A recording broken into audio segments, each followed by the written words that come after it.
एक छोटे से गांव में रामू नाम का एक लड़का रहता था।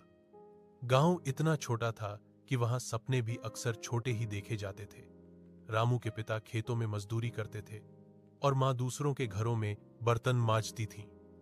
घर कच्चा था, छत टपकती थी और कई बार चूल्हा बिना जले ही रात हो जाती थी। रामू बचपन से ही अलग था। जब दूसरे बच्चे खेलते, वह टूटी हुई स्लेट पर अक्षर बनाता।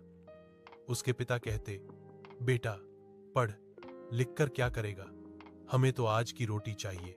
रामू मुस्कुराकर कहता, बाबा मैं बड़ा अफसर बनूंगा, ऐसा अफसर जो किसी गरीब को झुकने न दे।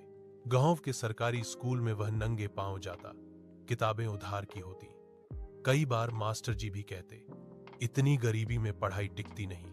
लेकिन रामू की जिद पढ़ाई से भी मजबूत थी। 8वीं के बाद पैसों की कमी के कारण उसने दिन में खेतों में काम करना और रात में पढ़ना शुरू किया। लालटेन की रोशनी में उसकी आंखें जलती, पर सपने और तेज चमकते। मैट्रिक में उसने पूरे ब्लॉक में टॉप किया। यही पहला मोड़ था। गांव वालों ने पहली बार कहा, इस लड़के में कुछ बात है।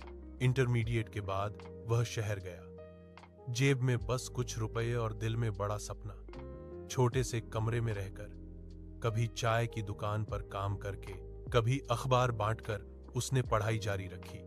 उसने पहली बार इयास शब्द को ठीक से समझा। इंडियन एडमिनिस्ट्रेटिव सर्विस, वह सेवा जहां से वह सिस्टम बदल सकता था। पहली बार अपसीसी की परीक्षा दी, असफल रहा। दूसरी बार फिर असफल। तीसरी बार घर से पत्र आया कि पिता बीमार है।